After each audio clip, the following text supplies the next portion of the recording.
آج اس لیکچر میں ہم ڈسکس کریں گے ایویڈنسز جو ہے بگ بینگ تھیوری کے بارے میں۔ پچھلے لیکچر میں ہم نے یہ بات کی تھی کہ بگ بینگ تھیوری کیا ہے، اور آج کا جو لیکچر ہے اس میں ہم اس کے ریلیٹڈ جو ایویڈنسز ہے، جو سپورٹنگ ایویڈنسز ہے، ان کو ڈیٹیل کے ساتھ ڈسکس کریں گے۔ جو پہلا ایویڈنس ہے بگ بینگ تھیوری کا وہ ہے ایکسپینڈنگ یونیورس، یعنی جو یونیورس ہے ہمارا، سائنٹسٹوں نے یہ آبزرو کیا کہ یہ جو یونیورس ہے ہمارا یہ ایکسپینڈ ہو رہا ہے، اور فرسٹ آف آل اس آئیڈیا کو جس سائنٹسٹ نے دیا تھا وہ ایڈون ہابل ہے۔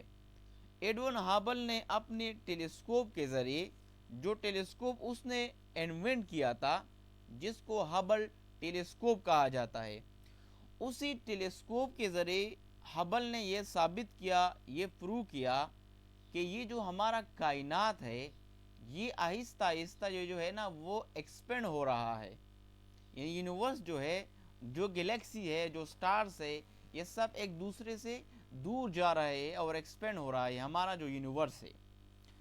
اب اس نظریے کو، جو ایکسپینڈنگ یونیورس ہے، جب ایڈون ہابل نے پیش کیا تو اب آتے اس بات کی طرف کہ اس نے کیا ثبوت کیا اور کیسے اس نے یہ ثابت کیا کہ یہ جو یونیورس ہے یہ ایکسپینڈ ہو رہا ہے۔ تو ظاہری بات ہے جب کوئی چیز ایکسپینڈ ہوتا ہے تو وہ کسی خاص جگہ سے اس نے سٹارٹ لیا ہوگا، وہ اس کا اوریجن ہوگا۔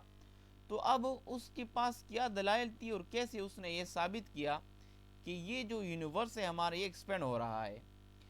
یہ جو ٹیلیسکوپ آپ کو نظر آ رہا ہے اس کو کہتے ہیں ایڈون ہبل ٹیلیسکوپ۔ اسی ٹیلیسکوپ کے ذریعے ایڈون ہبل نے یہ ثابت کیا جو یونیورس ہے ہمارا یہ آہستہ آہستہ سلولی اینڈ گریجولی ایکسپینڈ ہو رہا ہے۔ اب کیسے ثابت کیا؟ تو ایک پیجز کا ایک کنسپٹ ہے اس کے ذریعے جس کو کہتے ہیں ڈاپلر ایفیکٹ۔ پہلے اس کو تھوڑا سا سمجھ لیتے ہیں کہ ڈاپلر ایفیکٹ کیا ہے۔ تو پہلا ہم یہ سمجھتے ہیں کہ جو ویوز ہوتے ہیں، آپ لوگوں نے پڑھا ہوگا 9th میں 8th میں فزکس میں یا فرسٹ ایئر میں، کہ جو ویوز ہوتے ہیں ان کے دو مین پورشن ہوتے ہیں ویو کی۔ اگر ہم مین لیول لے لیں، مین، اس سے ویوز کا جو اوپر حصہ ہوتا ہے اس کو کرسٹ کہا جاتا ہے، اور جو نیچی حصہ ہوتا ہے اس کو ٹرپ کہتے ہیں۔ اور جو کرسٹ ہوتا ہے اور جو ٹرپ ہوتا ہے، تو ایک کرسٹ اور اس کے قریب یا کلوزسٹ جو کنزیکٹیو اس کے قریب دوسرا جو کرسٹ ہے اسی کی بیچ میں جو ڈسٹنس ہے اس کو لیمڈا کہتا ہے، جس کو ہم ویو لینتھ کہتے ہیں، جس کو ہم گریک ورڈ سے لیمڈا سے ڈینوٹ کرتے ہیں۔ یا جو ایک ٹرپ ہوتا ہے اور اس کی کلوزسٹ میں، اس کے کنزیکٹیو، اس کے ساتھ یہ قریب جو دوسرا ٹرپ ہوتا ہے اس کے درمیان جو فاصلہ ہوتا ہے، جو ڈسٹنس ہوتا ہے، اسی کو کہتے ہیں لیمڈا۔ لیمڈا یا ویو لینتھ اسے ہم کہتے ہیں، اور لیمڈا سے ہم اس کو ڈینوٹ کرتے ہیں۔ اب جو ویو ہوتے ہیں دو قسم کے، ایک جو ہمارے پاس ساؤنڈ ویو ہوتے ہیں اور دوسرے جو ہمارے پاس ہے جو لائٹ ویو ہے جو سن سے آ رہے ہیں۔ اب جو ویوز سن سے آ رہے ہیں، یعنی جو لائٹ جو سن سے آ رہی ہے، یہ ہم جانتے ہیں جب ہم ان کے سامنے فریزم رکھتے ہیں تو فریزم اس لائٹ کو جو سن سے آ رہی ہے اس کو 7 ڈفرینٹ کلر میں ڈیوائیڈ کرتی ہے۔ اس پکچر میں آپ کو نظر آ رہا ہے کہ یہ لائٹ آ رہا ہے اور اس پریزم پہ پڑ رہا ہے، اور یہ پریزم اس لائٹ کو 7 ڈفرینٹ کلرز میں ڈسپرس کر رہا ہے، جس کو ہم سمپلی کہتے ہیں ویب گیار، یعنی وائلٹ، انڈیگو، بلو، گرین، یلو، اورنج، ریڈ۔ اب ایک اور امپورٹنٹ بات وہ یہ ہے کہ جو وائلٹ ہے، وائلٹ سے ریڈ تک جب ہم جاتے ہیں تو ویو لینتھ سلولی کیا ہو جاتا ہے، انکریز ہو رہا ہے۔ سب سے زیادہ ویو لینتھ ریڈ کا ہے، سب سے کم ویو لینتھ وائلٹ کا ہے۔ ویو لینتھ کا اور جو فریکوینسی ہے اس کے درمیان جو ریلیشن ہے وہ انورس ریلیشن ہے، مینز جب ویو لینتھ زیادہ ہوگا تو اس ویو لینتھ کی جو فریکوینسی ہوگی وہ کم ہوگی، جس لائٹ کی ویو لینتھ کم ہوگا اس کا جو فریکوینسی ہوگی وہ زیادہ ہوگی۔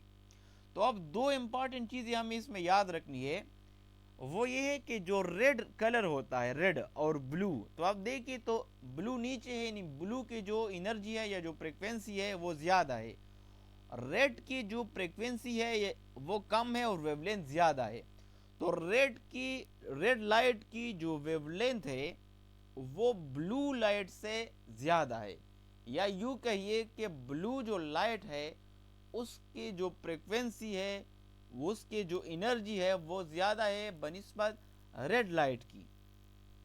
اب اسی کنسیپٹ کو اس نے یوز کیا تھا. پہلے ہم اس کو لگاتے ہیں جنرل ایگزامپل پہ, پھر آتے ہیں کہ کس طرح ہبل نے اسی کنسیپٹ کو اپلائی کیا سٹارز پہ. پہلے ہم اس کو سمجھتے ہیں ڈیلی لائف ایگزامپل سے. مان لیجیے کہ ایک کار ہے, ایک گاڑی ہے, اور وہ گاڑی ہارن بجاتا ہوا. آپ لوگوں نے یہ آبزرو کیا ہوگا, کامن لائف کی ایگزامپل ہے. جب کوئی گاڑی آپ کے قریب آ رہی ہوتی ہے اور وہ گاڑی ہارن بجاتی ہے, یعنی وہ ہارن بجاتے ہوئی آپ کے قریب آ رہی ہوتی ہے, تو کیا ہوتا ہے آپ لوگوں نے آبزرو کیا ہوگا کہ اس کی جو آواز ہے اس گاڑی کی, اس کی ہارن کی جو آواز ہے وہ آپ کے قریب, جب وہ گاڑی آپ کے قریب سے گزرتی ہے تو وہ آواز بہت انٹینس ہوتی ہے, بہت یعنی بھاری آواز, بھاری بھرکم آواز اس گاڑی کی ہوتی ہے. ایسا کیوں ہوتا ہے؟ ایسا اس لیے ہوتا ہے کہ جب گاڑی ہارن بجاتا ہوا آپ کے قریب آتا ہے تو گاڑی سے ساؤنڈ ویوز نکلتی ہے, اور گاڑی بھی اس کی قریب پیچھے آتا ہے, تو اس وجہ سے اس کا جو ویو لینتھ ہوتا ہے, جو ساؤنڈ ریلیز کرتا ہے نا ہارن سے, جو ساؤنڈ نکلتی ہے, ساؤنڈ ویوز جو نکلتی ہے, ان ویوز جب آپ کے قریب آتی ہے اور گاڑی بھی آپ کے قریب آ رہی ہوتی ہے تو اس کا ویو لینتھ جو ہوتا ہے وہ آہستہ آہستہ ڈیکریز ہو جاتا ہے. اس پکچر میں آپ کو دکھائی دیتا ہے کہ جو ویو لینتھ ہوتا ہے جب گاڑی آپ کے قریب آتی ہے, ہارن بجاتا ہے, تو اس کا ویو لینتھ آہستہ آہستہ ڈیکریز ہو جاتا ہے. جب ویو لینتھ آہستہ آہستہ ڈیکریز ہو جاتا ہے تو اس کی جو فریکوینسی ہوتی ہے وہ انکریز ہو جاتی ہے. تو فریکوینسی جب انکریز ہو جاتی ہے تو اس ہارن کی جو آواز ہوتی ہے اس میں باری برکم ہو جاتی ہے, وہ انٹینس ہو جاتی ہے. اس لیے جو آواز ہوتا ہے آپ کو انٹینس لگتا ہے اور وہ ہارن جو ہے نا وہ باری لگتا ہے.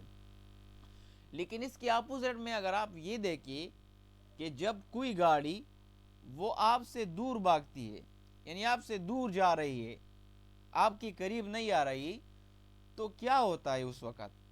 پھر ایسا ہوتا ہے کہ جو آواز ہوتا ہے, یعنی جو ہارن کی جو آواز ہوتا ہے, گاڑی جب آپ سے دور بھاگتی ہے, دور چلی جاتی ہے, دور اور رننگ کرتی ہے, تو ہارن کی جو آواز ہوتی ہے وہ آہستہ آہستہ آپ کو سلو اور کم سنائی دیتی ہے. ایسا کیوں ہوتا ہے؟ ایسا اس لیے ہوتا ہے کیونکہ گاڑی آپ سے دور جا رہی ہے اور اس کے جو ویوز ہے وہ ریلیز کرتی ہے, اور آپ سے وہ دور جا رہی ہے وہ ویوز بھی, تو ان کے درمیان جو ڈسٹینس, جو لیمڈا ہے یعنی جو ویو لینتھ ہے اس ویوز کی, وہ آہستہ آہستہ بڑھ جاتا ہے. جب ویو لینتھ بڑھ جاتا ہے تو اس ویوز کی جو فریکوینسی ہوتی ہے, جو انرجی ہوتی ہے, یا جو اس ویوز کی جو فریکوینسی ہوتی ہے وہ آہستہ آہستہ ڈیکریز ہو جاتی ہے. اس لیے وہ جو آواز آپ کو سنائی دیتا ہے وہ کم ہوتا ہے بنسبت اس گاڑی کی جو آپ کے قریب سے گزرتی ہے یا آپ کی طرف وہ رننگ کرتی ہے. ایسا اس لیے کیونکہ ویو لینتھ کی انکریز اور ڈیکریز کی وجہ سے ہوتا ہے ایسا. اب آتے ہیں لائٹ کی طرف. لائٹ میں کیا ہوتا ہے؟ لائٹ میں بھی ایسا ہوتا ہے, لائٹ بھی الیکٹرو میگنیٹک ویوز ہے. لائٹ کی ویوز ہوتی ہے, جب وہ لائٹ آپ کی قریب آتا ہے, یعنی لائٹ کی جو ویوز, الیکٹرو میگنیٹک ویوز, لیکن آپ کیا اسٹڈی کریں گے اس کا اسپیکٹرم. اگر لائٹ آپ دیکھو گے لائٹ کو کہ کوئی, مان لیجیے کوئی لومینس باڈی ہے, ایسے باڈی جو کہ لائٹ کو جو ہے نا وہ ایمٹ کرتی ہے, اور اس ایمیٹنگ باڈی کا جو لائٹ ہے اگر آپ اس کا اسپیکٹرم اسٹڈی کرنا چاہتے ہیں, اور اگر آپ اس کا جو اسپیکٹرم ہے آپ دیکھو گے, تو اگر اس اسپیکٹرم کا شفٹنگ ہوا تھا, اگر اس کا ویو لینتھ شفٹنگ ہوا تھا اس اسپیکٹرم میں بلو سے ریڈ کی طرف. بلو کا مطلب کیا ہے؟ بلو کا میں نے بتایا تھا کہ اس کا ویو لینتھ کم ہوتا ہے اور ریڈ کا زیادہ ہوتا ہے. تو بلو سے اگر اس کی شفٹنگ ریڈ میں ہوتی ہے تو اس کا مطلب یہ ہے کہ جو باڈی لومینس باڈی جو لائٹ ایمٹ کرتی ہے وہ باڈی آپ سے دور جا رہی ہے. لیکن اگر کوئی دوسری لیمیٹنگ باڈی ایمیٹنگ لائٹ باڈی آپ دیکھو گے, اگر اس کو آبزرو کرو گے, اس کا اسپیکٹرم آپ دیکھو گے, اگر اس کا اسپیکٹرم وہ ریڈ سے بلو کی طرف شفٹ ہو رہا تھا, اگر اپوزٹ ہو رہا تھا, یعنی بلو سے ایک ریڈ میں شفٹنگ, تو اس کا مطلب ہے کہ وہ دور جا رہی ہے. لیکن اگر وہ ریڈ سے بلو میں اس کا شفٹنگ ہو رہا تھا, تو اس کا پھر مطلب یہ ہوگا کہ یہ باڈی جو ہے نا وہ قریب آ رہی ہے, دور نہیں جا رہی بلکہ یہ آپ کے قریب آ رہی ہے. تو اگر ایسا ہوتا ہے کہ اسپیکٹرم کا جو اسپیکٹرم ہے لائٹ کا, اگر کسی باڈی کا اسپیکٹرم جو ہے وہ ریڈ سے شفٹ ہو رہا ہے بلو میں, تو اس کا مطلب ہے کہ وہ باڈی آپ کے قریب آ رہی ہے. لیکن اگر وہ بلو سے ریڈ میں اس کی شفٹنگ ہو رہی ہے, تو اس کا یہ مطلب ہے کہ وہ باڈی آپ سے دور جا رہی ہے. اس کنسیپٹ کو کہتے ہیں ڈاپلر ایفیکٹ. اب اسی لائٹ والا جو کنسیپٹ ہے, اسی کنسیپٹ کو ایڈون ہبل نے اپلائی کیا سٹار پہ, اور اسی سے اس نے کنفرم کیا کہ یہ جو یونیورس ہے ہمارا, یہ آہستہ آہستہ وہ ایکسپینڈ ہو رہا ہے. نے اپلائی کیا جو سٹار ہے یا جو گلیکسی ہے, ہم مانتے ہیں کہ یہ ایسی باڈی ہے جو لائٹ کو ایمٹ کرتی ہے, یعنی لائٹ ایمٹنگ باڈی ہے, کیونکہ اس سے لائٹ کیا ہوتا ہے, لائٹ اس سے ریلیز ہوتا ہے. تو اس نے دیکھا اپنی ٹیلیسکوپ کے ذریعے سٹارز کو آبزرو کیا, اور ایک ایک سٹار سے جو لائٹ آ رہی تھی اس کا اسپیکٹرم بھی اسٹڈی کیا. تو جب اس اسپیکٹرم کو اس نے دیکھا تو پتہ اس کو یہ چلا کہ اس کا جو ویو لینتھ شفٹنگ ہو رہا ہے, یعنی جو ویو لینتھ ہے اس کا, وہ بلو سے ریڈ میں اس کا ویو لینتھ شفٹ ہو رہا ہے. یعنی جتنے سٹارز تھے ان تمام سٹارز سے جو لائٹ آ رہی تھی اس کا اسپیکٹرم اس نے اسٹڈی کیا, اور اسٹڈی سے اس نے یہ اندازہ لگایا کہ اس کا جو ویو لینتھ ہے وہ بلو سے ریڈ میں اس کا ویو لینتھ ہے, اس کا جو اسپیکٹرم ہے وہ شفٹ ہو رہا ہے. تو اس کا سمپلی مطلب کیا ہوا, اس کا سمپلی مطلب یہ ہوا کہ یہ جو سٹارز ہے یہ ایک دوسرے سے دور جا رہے ہیں, اور ہم سے بھی آہستہ آہستہ وہ کیا ہے, اوے جا رہے ہیں. یہ اسی کنسیپٹ سے اس نے ثابت کیا. تو اسی کنسیپٹ سے اس نے یہ ثابت کیا کہ جو یونیورس ہے یہ آہستہ آہستہ کیا ہو رہا ہے, یہ ایکسپینڈ ہو رہا ہے. یعنی جتنے گلیکسی ہے وہ ایک دوسرے سے بھی بھاگ جا رہے ہیں, ایک دوسرے سے بھی دور جا رہے ہیں, اور جو سٹارز ہے وہ بھی اور ہم سے بھی دور جا رہے ہیں. اس کا مطلب یہ ہوا کہ یونیورس جو ہے, ہمارا جو کائنات ہے, وہ آہستہ آہستہ ایکسپینڈ ہو رہا ہے. اور اس کا سمپلی مطلب یہ ہوا کیونکہ ایکسپینڈنگ تب ہوگی نا جب کوئی چیز اس کا آغاز ہو گیا ہو, پہلے سے کسی پوائنٹ پہ موجود تھا, اب اسی سے اس کا ایکسپینڈ ہوا ہوگا. تو اسی لیے یہ پہلا ایویڈنس اس نے دے دیا کہ یہ جو یونیورس ہے اس کا آغاز ہوا تھا ایک پوائنٹ سے. اور اس کو اس نے ایسا ایگزامپل سے پیش کیا کہ مان لو کہ ایک غبارہ ہے, یہ جو غبارہ ہے نا یہ پورا یونیورس ہے, اور اس غبارے پہ آپ کیا لگائے, چھوٹے چھوٹے سے ڈاٹس لگائے. تو یہ ڈاٹس کیا, یہ گلیکسی اور مختلف سٹارز ہے, اور اس میں ہوا بھرتے جائیے. جب آپ اس غبارے میں ہوا بھرتے جائیں گے تو غبارہ آہستہ آہستہ ایکسپینڈ ہو جائے گا, اور ساتھ ساتھ جو ڈاٹس ہے وہ بھی ایکسپینڈ ہو جائیں گی, اور آپ دیکھو گے کہ جو فاصلہ ہے, جو ڈسٹنس ہے ان ڈاٹس کے درمیان, وہ آہستہ آہستہ بڑھتا چلا جائے گا.